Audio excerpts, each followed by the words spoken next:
morning class. Till now, we have discussed about the strategical financial decision making, and we have studied about the types of organization hierarchy, and the other things. So first, take a quick recap of what we have studied in last uh, recording. I'm sharing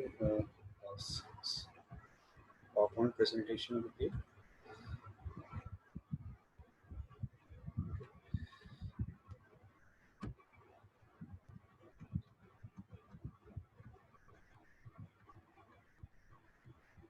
In the continuation of the last topic, we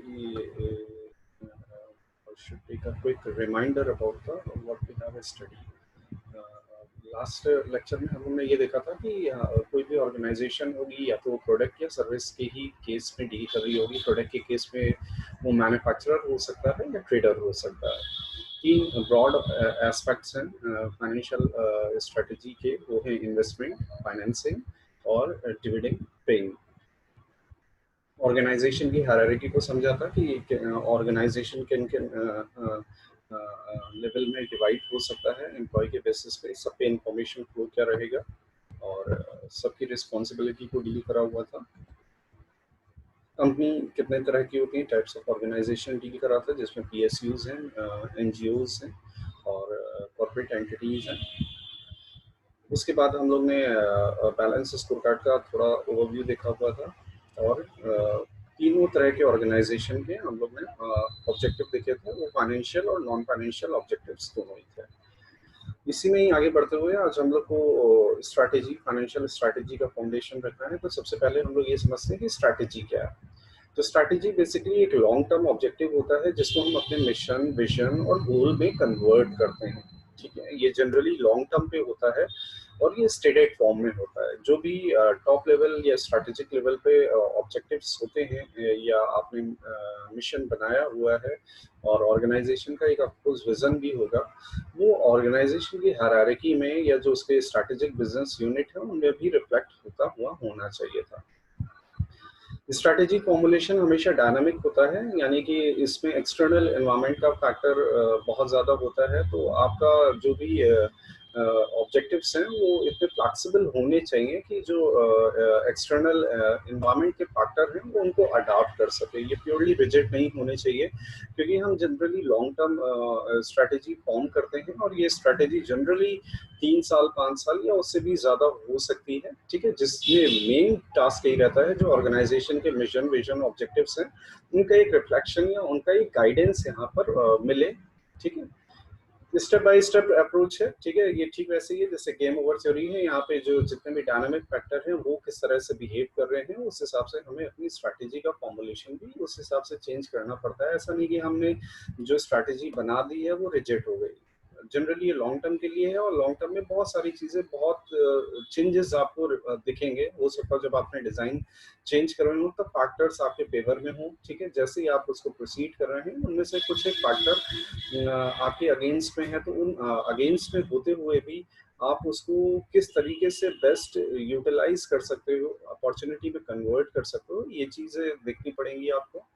ठीक है, तो dynamic होना चाहिए। ठीक है, जिसमें आप जो भी इकोनॉमिक फैक्टर के ट्रेंड्स हैं, ठीक है, उनको भी आप कंसीडर करेंगे। ठीक है, और ये जब कभी स्ट्रैटेजी होती है तो ये स्ट्रैटेजी जनरली हमारे पास नॉन फाइनेंशियल ऑब्जेक्टिव्स पे ही होती है। जैसे लास्ट में भी डिस्कस करा कि अगर आपके फाइनेंशियल ऑब्जेक्टिव अगर आपको फुलफिल करने हैं तो आप नॉन फाइनेंशियल ऑब्जेक्टिव्स पे ज़्यादा ध्यान दीजिए, तो फाइनेंशियल ऑब्जेक्टिव खुद ब खुद मीट आउट हो जाएंगे। लेकिन किसी भी ऑर्गेनाइजेशन के लिए फाइनेंशियल और as well as non financial भी हो सकता है, लेकिन जनरली ऑर्गेनाइजेशन प्रेफर करती हैं कि ये स्ट्रैटेजी नॉन फाइनेंशियल्स हो।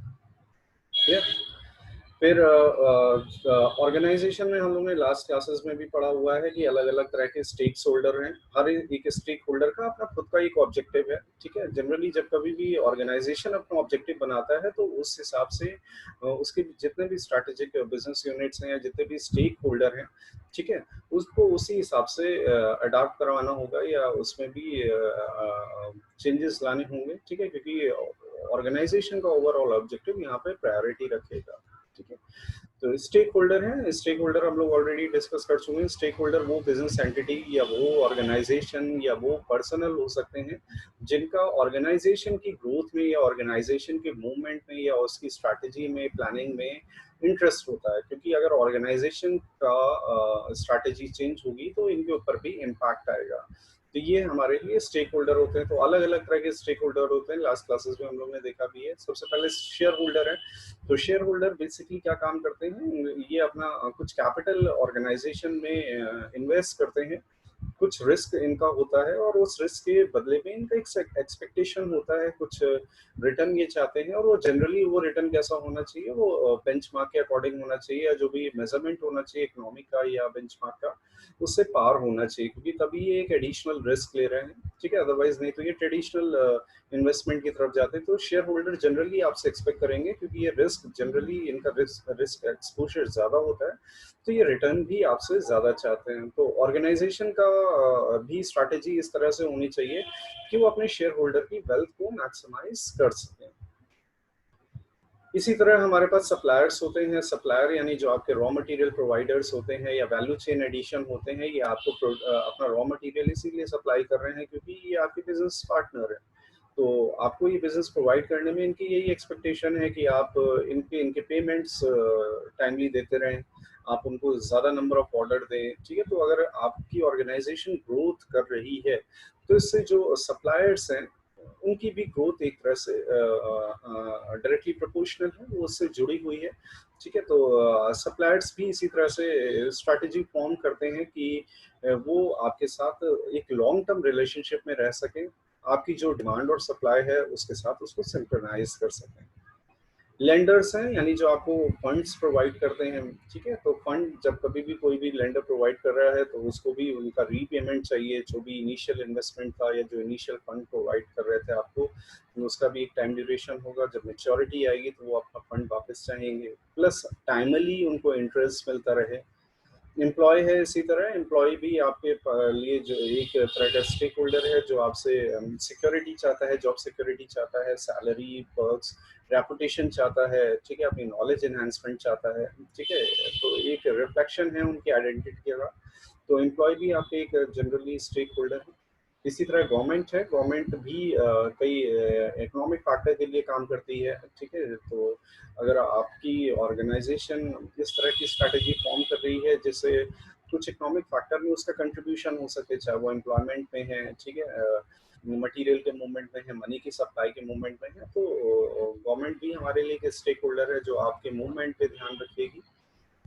मैनेजमेंट है, मैनेजमेंट मतलब टॉप लेवल मैनेजमेंट। ठीक है, टॉप लेवल मैनेजमेंट अपने एफर्ट से रहे हैं और वो आपसे एक्सपेक्ट करते हैं, ऑर्गेनाइजेशन से एक्सपेक्ट करेंगे कि आप उनको उतना ही रिटर्न या उतना ही रेपुटेशन प्रोवाइड करें, क्योंकि इनकी ग्रोथ अल्टीमेटली ऑर्गेनाइजेशन की ग्रोथ के साथ एसोसिएट है। और लास्ट में सोसाइटी है, क्योंकि जब कभी भी कोई ऑर्गेनाइजेशन फॉर्म होता है तो ओवरऑल उस जगह का, उस एरिया का डेवलपमेंट होता है। वो डेवलपमेंट बेसिक इंफ्रास्ट्रक्चर हो सकता है, लाइट, रोड, ट्रांसपोर्टेशन, एटसेट्रा। ठीक है, इकोनॉमिक में भी कंट्रीब्यूशन करता है, इकोनॉमिक इन्वायरमेंट में भी वो कुछ ना कुछ इफेक्ट दिखाएगा। ठीक है, तो बायो इकोलॉजिकल फैक्टर पे भी ये इम्पैक्ट दिखाएगा। ठीक है, तो सोसाइटी, ये सारे हमारे पास अलग अलग शेयर होल्डर हैं जिनके ऑब्जेक्टिव्स अलग अलग हो सकते हैं। ठीक है, वो आपसे ऑर्गेनाइजेशन से इसीलिए एसोसिएट हैं क्योंकि उनके ऑब्जेक्टिव कहीं ना कहीं आपकी ऑर्गेनाइजेशन के साथ मैचअप हो रहे हैं, आपके साथ एसोसिएट हैं। और अगर आपके ऑब्जेक्टिव इनके ऑब्जेक्टिव सिंक्रोनाइज हो रहे हैं तो दोनों की ग्रोथ भी उसी हिसाब से ही होगी। स्ट्रैटेजिक फाइनेंशियल मैनेजमेंट बेसिकली क्या है, हम इसमें अब सिर्फ और सिर्फ इस तरह से प्लानिंग करते हैं जिससे ऑर्गेनाइजेशन का फाइनेंशियल ऑब्जेक्टिव में एनहांसमेंट हो। ठीक है, तो फाइनेंशियल में या ओवरऑल जो फाइनेंशियल स्टेटमेंट है उसमें रिफ्लेक्शन उस तरीके से है। तो बेसिकली क्या है कि ऑर्गेनाइजेशन की नेट एनपीवी ज़्यादा होनी चाहिए, नेट प्रेजेंट वैल्यू ज़्यादा होनी चाहिए। नेट प्रेजेंट वैल्यू का क्या मतलब है, आज की डेट में जो बिजनेस का वैल्यूएशन है। ठीक है, तो उसको इस तरह से स्ट्रैटेजी फॉर्मुलेट करनी है जिससे उसे कैश का इनफ्लो एसेट का यूटिलाइजेशन, एसेट की इफिशियंसी ज़्यादा हो, जिसकी वजह से ओवरऑल बिजनेस का वैल्यूएशन ज़्यादा हो। ऑर्गेनाइजेशन देखिए बिजनेस इसीलिए स्टैब्लिश करता है ताकि वो किसी भी चीज़ को प्रॉफिटेबिलिटी में कन्वर्ट कर सके, यानी उसको कहीं कुछ एक अपॉर्चुनिटी दिख रही है जिसमें वो एक मार्केट रेट से ज़्यादा रेट पे वर्क कर सकता है। ठीक है, तो इसीलिए जनरली वो अपने जो भी रिसोर्सेज हैं उनको यूटिलाइज करता है ताकि वो अपॉर्चुनिटी क्रिएट कर सके, ठीक है, प्रॉफिटेबिलिटी। स्ट्रैटेजिक फाइनेंशियल मैनेजमेंट में देन फिर इम्प्लीमेंटेशन है, मॉनिटरिंग है। जो भी आप स्ट्रैटेजी चूज करोगे वो स्ट्रैटेजीज क्या हैं, वो strategy basically investment, financing, dividend policy से रिलेटेड है। हम उनको मॉनिटर करेंगे और उसके हिसाब से हम अपने ऑब्जेक्टिव प्रिपेयर करेंगे। तो 3 बेसिक ऑब्जेक्टिव हैं जिनको हम लोग ने लास्ट क्लास में भी देखा था कि ऑर्गेनाइजेशन को इन तीनों ही ऑब्जेक्टिव में सेंसिटिविटी भी रखनी है। सेंसिटिविटी मतलब कि अगर कोई भी इकोनॉमिक फैक्टर चेंज होते हैं तो इनके बिजनेस मॉडल पे या ऑर्गेनाइजेशन की एनपीवी पे क्या इम्पैक्ट आएगा। तो 3 बेसिक ऑब्जेक्टिव जो हैं यहाँ पर फाइनेंशियल स्ट्रेटेजिक मैनेजमेंट के, वो हमारे पास इन्वेस्टमेंट डिसीजन, फाइनेंसिंग डिसीजन और डिविडेंड डिसीजन है। सबसे पहले इन्वेस्टमेंट डिसीजन देखते हैं। ठीक है, तो इन्वेस्टमेंट डिसीजन का बेसिकली मतलब है कि इन्वेस्टमेंट का मतलब है कि आज की डेट में आप अपने मनी को सेक्रीफाइस कर रहे हो फॉर द फ्यूचर बेनिफिट। ठीक है, आप एक लॉन्ग टर्म या एक स्टेटेड पॉलिसी को लेकर के चलोगे, आप कुछ फंड का डिप्लॉयमेंट करोगे अपने पीपीई में और आप एक्सपेक्ट करोगे कि उससे आपको इन फ्यूचर लॉन्ग टर्म में कैश या इनफ्लोज हों, और वो इनफ्लो कैसे हों, वो टाइम वैल्यू ऑफ मनी के अकॉर्डिंग। ठीक है, तो ऑर्गेनाइजेशन जनरली किसी भी प्रोजेक्ट में इन्वेस्ट करती है, तो जब कभी भी इन्वेस्टमेंट करती है तो सबसे पहले ये चेक करती है कि वो जो ऑब्जेक्टिव है, फाइनेंशियल ऑब्जेक्टिव है, यानी जो हर्डल रेट है, क्या वो अचीव कर पाएगी कि नहीं कर पाएगी। अगर इस पॉइंट पे वो फीजिबल है, अगर उसको लगता है कि हाँ ये प्रोजेक्ट फीजिबल है, जो उसके हर्डल रेट को क्रॉस कर सकता है या ऑर्गेनाइजेशन की प्रॉफिटेबिलिटी में कंट्रीब्यूट कर सकता है, तभी वो उस फर्क को फर्दर इन्वेस्ट करेगी। ठीक है, तो ऑर्गेनाइजेशन को क्या काम करना होगा, इसी तरह के एन नंबर ऑफ प्रोजेक्ट हैं, N number of investment opportunities हैं जो उसको मार्केट से या कंट्री की इकोनॉमी से अलग अलग टाइम ड्यूरेशन में जनरेट होगी। ठीक है, अब वो चाहे उसके एक्सपेंशन से रिलेटेड हो, चाहे वर्टिकल मर्जर से रिलेटेड हो या हॉरिजॉन्टल एक्विजिशन से रिलेटेड हो, तो वो इन्हें सही अपॉर्चुनिटी को इवैल्यूएट करेगी, चेक करेगी और उस पर डिसाइड करेगी कि हाँ वो अपने रिसोर्सेज ऑफकोर्स यहाँ पर फाइनेंशियल रिसोर्सेज होंगे, क्या वो अपने फाइनेंशियल रिसोर्सेज को डिप्लॉय करे कि नहीं करे। आज की डेट में ऐप इंडस्ट्री बहुत ज़्यादा फ्लरिश कर रही है, तो इस तरह के स्टार्टअप को भी बूस्ट करना है, तो इस तरह के स्टार्टअप जो इनिशियल टाइम में बहुत ज़्यादा प्रॉफिटेबल हो सकते हैं ऑर्गेनाइजेशन के लिए, तो उसको भी चेक करना है, वैल्यूएट करना है। तो इस तरह के कई प्रोजेक्ट्स हो सकते हैं। ठीक है, आप एंजल इन्वेस्टर्स बन सकते हैं। ऑर्गेनाइजेशन अगर उनके पास सरप्लस फंड है, बिजनेस आइडियाज़ को फाइनेंस कर सकते हैं, या ऑर्गेनाइजेशन खुद की मार्केट रीचेबिलिटी या अपना एक्सपेंशन या नया रिसर्च एंड डेवलपमेंट में डिप्लॉयमेंट कुछ भी कर सकते हैं। तो इन बेसिकली इन सभी चीज़ों के लिए फंड चाहिए। तो इन्वेस्टमेंट डिसीजन में हमें यही चीज़ चेक करनी है, इसका कॉस्ट एंड बेनिफिट एनालिसिस करना है कि क्या मैं उस फंड को इस अपॉर्चुनिटी में डिप्लॉय करूं कि ना करूं, उससे रिलेटेड आने वाले प्रॉफिट क्या होंगे, क्या वो प्रॉफिट इन्वेस्टमेंट वैल्यू से कम है या ज़्यादा है। ठीक है, उसी बेसिस पे आपको इन्वेस्टमेंट डिसीजन लेना है। ठीक है, तो अभी जैसा बताया ये किसी भी फॉर्म का हो सकता है, ये मर्जर एक्विजिशन हो सकता है, पार्टनरिंग हो सकती है, एंजल इन्वेस्टमेंट्स हो सकता है, फाइनेंसिंग हो सकता है, इक्विटी होल्डिंग हो सकता है, इन्वेस्टमेंट हो सकता है दूसरे प्रपोजल में, आपकी खुद का बिजनेस एक्सपेंशन हो सकता है। ठीक है, तो ये सारे कुछ एक आइडियाज हैं जिनको आपको रेगुलर इवेलुएट करते रहना पड़ेगा। ठीक है, क्योंकि बेसिकली होता ये है कि हर एक प्रोडक्ट की अपनी एक लाइफ साइकिल है, तो जब तक कि आप अपने आप को इनोवेट नहीं करोगे अपने ही प्रोडक्ट में, या आप नए प्रोडक्ट नहीं प्रिपेयर करोगे, ठीक है, तो आपका फिर एक टाइम के बाद मेच्योरिटी आएगी और आपका प्रोडक्ट भी डेड स्टेज में बढ़ता जाएगा, और अगर आप उसी प्रोडक्ट में ही डील कर रहे हो तो आपकी कंपनी वैनिश हो जाएगी। ठीक है, तो आपको नई नई अपॉर्चुनिटी को एक्सप्लोर करते रहना पड़ेगा। क्लियर? तो ऑर्गेनाइजेशन इन्वेस्टमेंट डिसीजन में यही चीजें देखती हैं। अब इन्वेस्टमेंट डिसीजन के अलग अलग क्राइटेरिया होते हैं इवैल्यूएशन के। वो evaluation criteria discounted cash flow technique हो सकती है या non discounting cash flow technique हो सकती है, डीसीएफ या एनडीसीएफ। अब इसमें एन नंबर ऑफ टेक्निक्स आती हैं, जैसे डिस्काउंटेड कैश फ्लो में अगर हम बात करें तो यहाँ पर टाइम वैल्यू ऑफ मनी को कंसीडर करा जाता है, जिसमें हम profitability index, NPV, IRR, MIRR, इन सारी चीज़ों को चेक करते हैं। नॉन डिस्काउंटिंग कैश फ्लो में हम लोग चेक करते हैं कि टाइम वैल्यू ऑफ मनी ना रहे। इस केस में हम अकाउंटिंग रेट ऑफ रिटर्न, पे बैक पीरियड, इन टूल्स को यूटिलाइज करते हैं, जिससे हम प्रोजेक्ट का इवैल्यूएशन करते हैं। तो हमारे लिए अलग अलग प्रोजेक्ट टेक्निक होती है, ठीक है। उस हिसाब से हम प्रोजेक्ट को चेक करते हैं, उनकी रैंकिंग करते हैं, या हम ये आइडेंटिफाई करते हैं कि क्या ये प्रोजेक्ट ऑर्गेनाइजेशन के लिए फ्रूटफुल या बेनिफिशियल रहेगा भी कि नहीं रहेगा, ठीक है। तो इस बेसिस पे ऑर्गेनाइजेशन यहाँ पर डिसाइड करती है कि क्या वो किसी एक पर्टिकुलर चीज में या एक आइडिया में या प्रपोजल में या कंपनी में इन्वेस्ट करे कि ना करे, ठीक है। तो ये चीज यहाँ पे डिसाइड करना होगा इन्वेस्टमेंट डिसीजन में।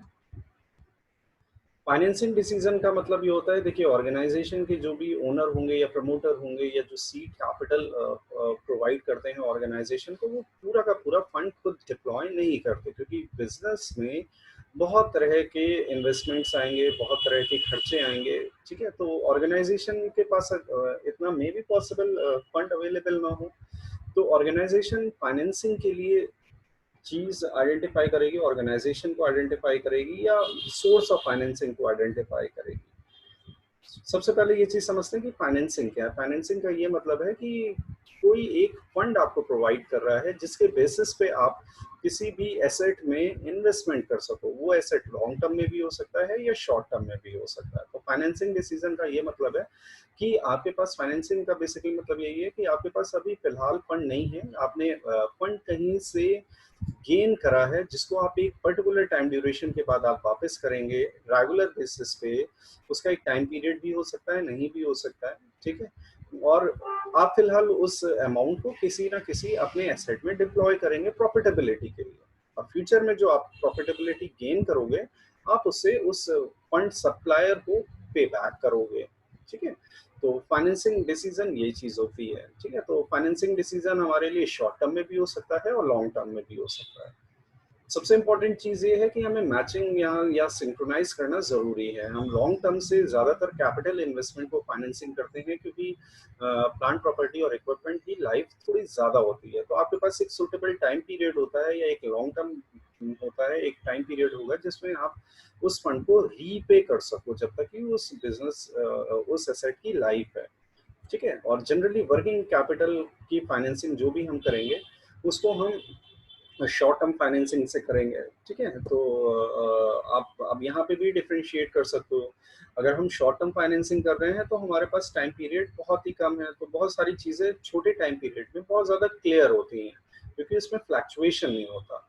लॉन्ग टर्म के लिए अगर आप फाइनेंसिंग कर रहे हो तो आपको बहुत ज़्यादा प्लान करने की ज़रूरत है, ठीक है। तो आपको यहाँ प्लानिंग करने की ज़रूरत है, क्योंकि अगर आपने उसको प्रॉपर तरीके से सिंक्रोनाइज नहीं करा, इकोनॉमिक फैक्टर का एवेलुएशन नहीं करा, अपने लिए प्रॉपर ब्लूप्रिंट्स नहीं बनाए, तो मे बी पॉसिबली ऑर्गेनाइजेशन की प्रॉफिटेबिलिटी में इम्पैक्ट करेगा, ठीक है। तो आपको सबसे पहले तो यही चीज़ है कि आपको शॉर्ट टर्म फाइनेंसिंग जो भी है उनको वर्किंग कैपिटल के साथ सिंक्रोनाइज करना पड़ेगा, लॉन्ग टर्म को कैपिटल इन्वेस्टमेंट के साथ सिंक्रोनाइज करना पड़ेगा। यही एक हमारे लिए एक सबसे सूटेबल तरीका है, ठीक है।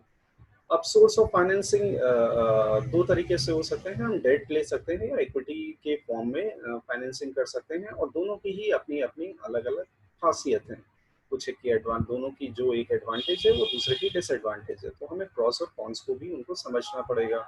ऑर्गेनाइजेशन के रिस्क या रिवॉर्ड पे ये फाइनेंसिंग का मिक्स किस तरह से इम्पैक्ट करेगा, तो उस बेसिस पे हम क्या काम करते हैं, एक ऑप्टिमल सोर्स ऑफ फाइनेंसिंग या एक ऑप्टिमल मिक्स आइडेंटिफाई करते हैं, जिससे ऑर्गेनाइजेशन की प्रॉफिटेबिलिटी भी ज़्यादा हो, प्लस शेयर की अर्निंग कैपेसिटी ज़्यादा हो, वेल्थ मैक्सिमाइजेशन या शेयर का प्राइस मूवमेंट पॉजिटिव डायरेक्शन में ज़्यादा हो, ठीक है।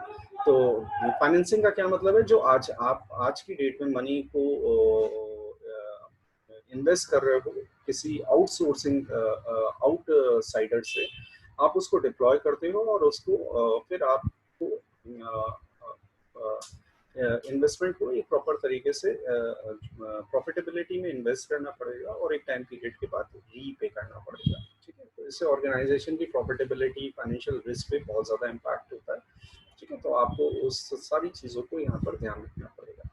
फाइनेंसिंग का ऐसा कोई फिक्स फॉर्मूला नहीं है कि आप डेट और इक्विटी का इतना इतना परसेंटेज लीजिए, या हम शॉर्ट टर्म या लॉन्ग टर्म का भी फाइनेंसिंग में इतना इतना प्रोपोर्शन है। वो डिपेंड करता है आपके बिजनेस का नेचर कैसा है, आपको फंड की कब ज़्यादा ज़रूरत है, आप अपनी लाइफ प्रोडक्ट की या कंपनी की लाइफ साइकिल में किस स्टेज पे हैं।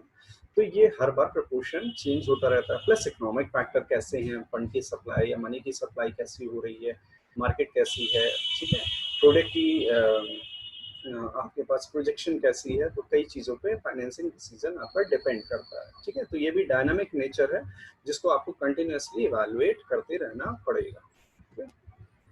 अब इसी तरह डिविडेंड डिसीजन आता है। डिविडेंड डिसीजन का ये मतलब है जो आपने नेट प्रॉफिट गेन करा वो, और अगर आपने इक्विटी के थ्रू रेज करे हुए हैं फंड, तो उस प्रॉफिटेबिलिटी में आपको अपने शेयर होल्डर को भी इक्वली डिस्ट्रीब्यूट करना पड़ेगा। ठीक है, तो आपको इस तरीके से कैश डिस्ट्रीब्यूट करना पड़ेगा, क्योंकि जब कभी भी आप डिविडेंड पे करोगे तो आपके पास से कैश शॉर्ट करेगा। ठीक है, आपके पास से कैश आउटफ्लो करेगा।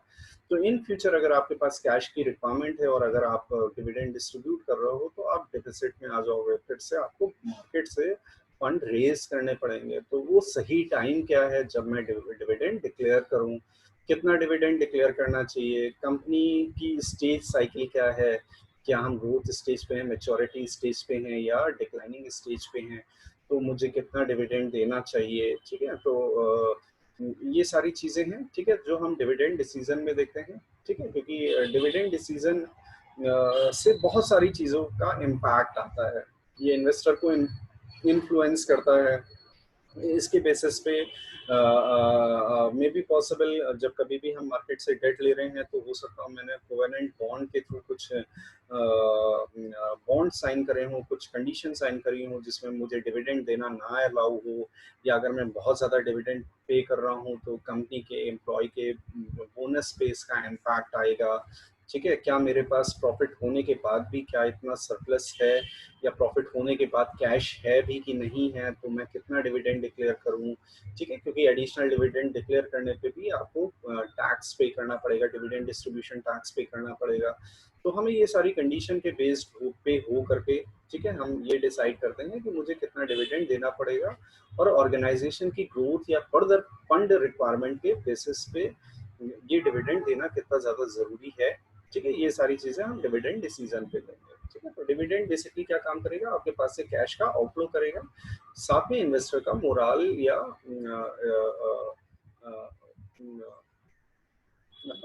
इन्वेस्टर का रिवॉर्ड को भी इम्पैक्ट करेगा। ठीक है, अगर आप डिविडेंड दे रहे हैं तो इन्वेस्टर्स रिवॉर्डेड हो रहे हैं। अब ये तीन कीज हैं जिनको हम देखते हैं। ठीक है, सबसे पहले देखते हैं कि अगर कोई हाई ग्रोथ कंपनी है, ठीक है, जिसकी ग्रोथ ज्यादा है। ठीक है, तो ग्रोथ स्टेज का क्या मतलब है, जब कभी भी कंपनी ग्रोथ स्टेज पे जा रही है तो उसको फंड की ज्यादा रिक्वायरमेंट है। ग्रोथ का क्या मतलब है, वो ग्रोथ तभी कर रही है जब वो हो सकता है जोग्राफिकल लोकेशन में ग्रोथ कर रही है, या प्रोडक्ट की रीचेबिलिटी में ग्रोथ कर रही है। ठीक है, या मार्केट शेयरिंग में ग्रोथ कर रही है। तो अगर आप तीनों ही का एग्जांपल अगर लेते हो, तो इस केस में आपको ज़्यादा प्लांट्स लगाने पड़ेंगे, जोग्राफिकल रीच आपकी ज़्यादा होनी पड़ेगी, सप्लाई चेन या लॉजिस्टिक्स में ज़्यादा इन्वेस्टमेंट करना पड़ेगा। ठीक है, तो अगर आप इस स्टेज में हैं, ग्रोथ स्टेज में हैं, तो ऑर्गेनाइजेशन को हमेशा ज़्यादा कैपिटल की रिक्वायरमेंट पड़ेगी। तो इन्वेस्टमेंट डिसीजन में उसको ज़्यादा कैपिटल डिप्लॉय करना पड़ेगा। फाइनेंसिंग डिसीजन, ठीक है, तो इस केस में जनरली लो डेट फाइनेंसिंग को प्रेफर करती है अगर हाई ग्रोथ कंपनी है। ठीक है, ठीक है, तो इससे बेसिकली क्या होता है, इन्वेस्टर्स को ज्यादा रिटर्न मिलने के चांसेस रहते हैं। इनिशियली जब कभी भी डिविडेंड डिस्ट्रीब्यूशन की बात आती है, तो क्योंकि इनको फंड की ज़्यादा रिक्वायरमेंट होती है और ऑर्गेनाइजेशन भी ग्रोथ कर रही है, ठीक है, वो रेवेन्यू पे ज़्यादा कंसंट्रेट कर रही है, तो इस केस में वो जनरली डिविडेंड पे नहीं करती या बहुत कम डिविडेंड पे करती है, क्योंकि इनकी फंड की ज़्यादा रिक्वायरमेंट होती है। ठीक है, मैच्योर कंपनी का क्या मतलब है, ये अपनी टॉप पे पहुंच चुका है। ठीक है, यानी कि अब इसके प्रोडक्ट जितना था वो अभी बिल्कुल मैच्योरिटी पे है। ठीक है, अब इसमें फर्दर ग्रोथ के चांसेस नहीं है। अब ग्रोथ के चांसेस नहीं है, तो इसका ऑलरेडी प्लांट प्रॉपर्टी इक्विपमेंट या जो लॉन्ग टर्म में इन्वेस्टमेंट है वो ऑलरेडी सारा का सारा एसेट में डिप्लॉय है।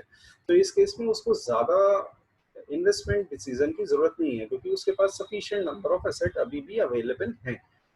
फाइनेंसिंग डिसीजन इस केस में वो डेट ज्यादा फाइनेंसिंग करेगी। क्यों? क्योंकि वो मैच्योर स्टेज पे है। मैच्योरिटी स्टेज का क्या मतलब है? उसके पास अभी सेल का जो नंबर है वो सबसे ज्यादा है, और सेल का नंबर ज्यादा है यानी मार्केट उसके पास ऑलरेडी बनी हुई है। और इस केस में डेट क्या काम करेगा? उसके लिए लेवरेज का काम करेगा। तो वो अगर लेवरेज ज्यादा होगा तो इस केस में इक्विटी होल्डर के लिए ज्यादा अर्निंग के चांसेस रहेंगे। तो ये अभी हाई डेट में ज्यादा कंसंट्रेट करती है बजाय हाई ग्रोथ कंपनी के। और ये इन्वेस्टर का गेन भी आइडेंटिफाई करने में और कॉन्फिडेंस भी आइडेंटिफाई करने मतलब गेन करने में ये ज़्यादा डिविडेंड प्रोवाइड करती हैं। ठीक है, क्योंकि इनको फंड की उतनी ज़्यादा रिक्वायरमेंट नहीं है, इनकी ऑलरेडी प्रोडक्शन साइकिल बनी हुई है। ठीक है, तो ये अलग अलग स्टेजेस पे कंपनी को अलग अलग कैपिटल स्ट्रक्चर, डिविडेंड पेमेंट का या इन्वेस्टमेंट का अलग अलग रिक्वायरमेंट होती है। ठीक है, हालांकि ये भी अभी पूरा एज सच रिजिड नहीं है कि ऐसा हुई हो। आपको फिर से इवैल्यूएशन करना पड़ेगा। ठीक है, अपने जो भी कंस्ट्रेंट है, ठीक है, आप उनको देखोगे, जितने भी फैक्टर्स हैं उनको इवैल्यूएट करोगे, उस हिसाब से ही आप अल्टीमेट डिसीजन लेंगे।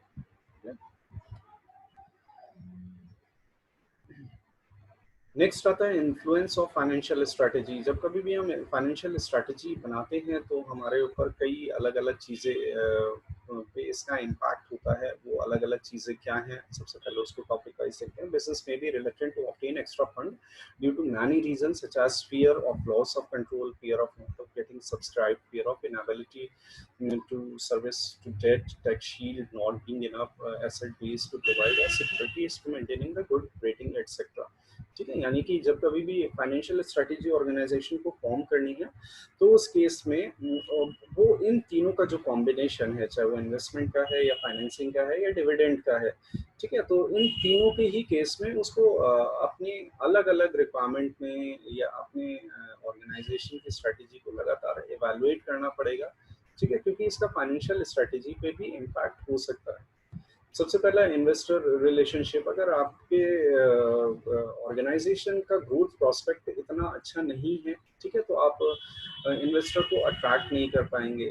एजेंसी थ्योरी आती है। एजेंसी थ्योरी का मतलब है कि यहाँ पे मैनेजर एजेंट की तरह वर्क करते हैं। ठीक है, तो वो कितना ज़्यादा ऑर्गेनाइजेशन की ग्रोथ के लिए वर्क कर रहे हैं तो हम ये एजेंसी थ्योरी में देखेंगे। बिजनेस स्ट्रैटेजी अलग अलग लेवल पे आपने ऑर्गेनाइजेशन की हायरार्की में तो स्ट्रैटेजी बना दी, लेकिन क्या वो आपके स्ट्रैटेजिक बिजनेस यूनिट में भी वो फॉलो अप हो रहे हैं कि नहीं हो रहे हैं? ठीक है, कॉर्पोरेट गवर्नेंस इन्फ्लुएंस, आपकी गवर्नेंस पॉलिसीज कैसी हैं, आपके रेगुलेटरी इन्फ्लुएंसेस कैसे हैं? ठीक है, तो इन सारी चीज़ों पे ये फाइनेंशियल स्ट्रैटेजी का इम्पैक्ट आएगा। ठीक है, आपको इन सारी चीज़ों को भी कंसीडर करना पड़ेगा कि ये जो फैक्टर्स हैं या जो एंटिटीज हैं ये आपके ऑर्गेनाइजेशन के लिए किस तरीके से वर्क करेंगे। इसमें सेंसिटिविटी भी आती है। सेंसिटिविटी यानी इनके में फ्लक्चुएशंस होंगे। ठीक है, तो वो फ्लक्चुएशन आप कंसीडर कर रहे हैं कि नहीं कर रहे हैं, तो ये चीज़ हमारे लिए यहाँ पे भी ज़रूरी है। ठीक है, तो हम इन चीज़ों को भी ध्यान में देंगे।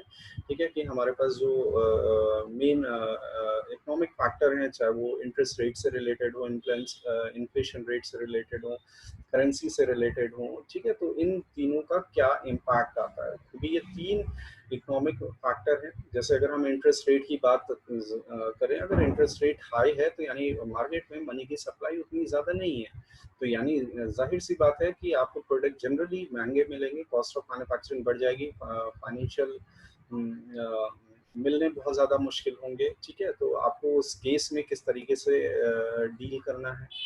इसी तरह अगर इन्फ्लेशन हुआ तो इन्फ्लेशन में लोगों की परचेजिंग पावर कम हो जाती है, प्रोडक्शन कॉस्ट इंक्रीज हो जाएगी, सेलिंग प्राइस हाई हो जाते हैं। ठीक है, तो ये सारी चीज़ें हैं। ठीक है, क्योंकि हर चीज़ की कॉस्ट बढ़ी हुई होती है। ठीक, तो इस केस में आप अपने प्रोडक्ट को प्रॉपर सस्टेन कर पा रहे हो कि नहीं कर पा रहे हो। इसी तरह अगर आप किसी दूसरे या क्रॉस बॉर्डर या ऐसे चीज़ों में डील कर रहे हो जहाँ पर आपको किसी फॉरेन करेंसी में ही डील करना है, ठीक है, तो अगर वो आपकी करेंसी अप्रिशिएट हो रही है, डेप्रिशिएट हो रही है, तो इसका भी आपके ऑर्गेनाइजेशन के ऊपर इम्पैक्ट आता है। ठीक है, तो ये सारी चीज़ें हैं। ठीक है, जिसको आपको और ध्यान में रखना होगा। इसी तरह international influences on strategy, international influences हमारा जनरली फॉरेक्स के ऊपर डिपेंड करता है। अगर आप क्रॉस बॉर्डर डील कर रहे हो तो क्रॉस बॉर्डर डील करने में आपके लिए रूल्स और रेगुलेशंस, अकाउंटिंग पॉलिसीज, ये सारी चीज़ें बदल जाती हैं। आपका टैक्सेशन आपको ज़्यादा पे करना पड़ेगा। एक तो जिस जगह आप बिजनेस कर रहे हो वहाँ की लोकल गवर्नमेंट को, और उससे जो गेन प्रॉफिट है वहाँ आपकी करंट या पेरेंट इकोनॉमिक को भी आपको रीपे करना पड़ेगा। ठीक है। इसी तरह आप वहाँ पे जिस भी फॉरेन कंट्री में फंड को डिप्लॉय कर रहे हो पीपीई के फॉर्मेट में, ठीक है, तो वहाँ की करेंसी और आपकी होस्ट नेशन की करेंसी में क्या किस तरीके का रिलेशनशिप है, ठीक है, तो वो सारी चीज़ें हैं। ठीक है, अगर आपकी करेंसी डेप्रिशिएट कर रही है तो इसका क्या इम्पैक्ट पड़ेगा, ठीक है, तो फॉरेन करेंसी ट्रांसलेशन में क्या इम्पैक्ट आएगा, तो ये सारी चीज़ें आपको देखनी पड़ेगी। पॉलिटिकल इकोनॉमिक सिनेरियो भी अलग अलग होंगे। ठीक है, आपको अगर मैन पावर चाहिए तो क्या वो मैन पावर स्ट्रैटेजिक लेवल पे वहाँ पर अवेलेबल है कि नहीं है, कि आपको अपनी कंट्री से डिप्लॉय करना पड़ रहा है। तो आपकी जो स्ट्रैटेजी फॉर्मुलेशन है वो इंटरनेशनल फैक्टर पे भी इन्फ्लुएंस करती है। यानी अगर आपके क्रॉस बॉर्डर डील कर रहे हो तो आपको उनको भी ध्यान में रखना है कि आपके पास किस तरीके से ये कंस्ट्रेंट आएंगे। और ये कंस्ट्रेंट जनरली क्या है, ये पॉलिटिकल सिनेरियो में भी हो सकते हैं। ठीक है, दूसरे इकोनॉमिक के रूल्स और रेगुलेशन हो सकते हैं, टैक्स इम्पैक्ट हो सकता है, मैन पावर हो सकता है, जोग्राफिकल डिस्टेंस हो सकती है, रेगुलेटरी इश्यूज हो सकते हैं, करेंसी हो सकती है, फॉरेक्स हो सकता है। ठीक है, तो ये सारी चीज़ें हैं जिनका स्ट्रैटेजी पर इम्पैक्ट पड़ेगा। तो हमें इन इम्पैक्ट को भी कंसीडर करना है अगर आप क्रॉस बॉर्डर डील कर रहे हैं। क्लास आज के लिए ये इतना ही था स्ट्रैटेजिक फाइनेंशियल डिसीजन में। ठीक है, स्ट्रैटेजी फॉर्मुलेशन में जो कंटेंट मैंने पिक करे हुए हैं वो Ravi Kishore strategic financial management book है, I M Pandey financial management book है, और प्रसन्ना चंद्रा है फंडामेंटल ऑफ फाइनेंशियल मैनेजमेंट। आप फर्दर इनको डील कर सकते हैं। क्लास अगर आपकी कोई क्वेरी है तो आप मेरे को मेल पे लिख सकते हैं, अदरवाइज हम लोग 1 to 1 डिस्कस करेंगे ये सारे ऑब्जेक्ट क्लास में। तो आई होप आपको लेक्चर समझ में आया हो। बस, थैंक यू सो मच।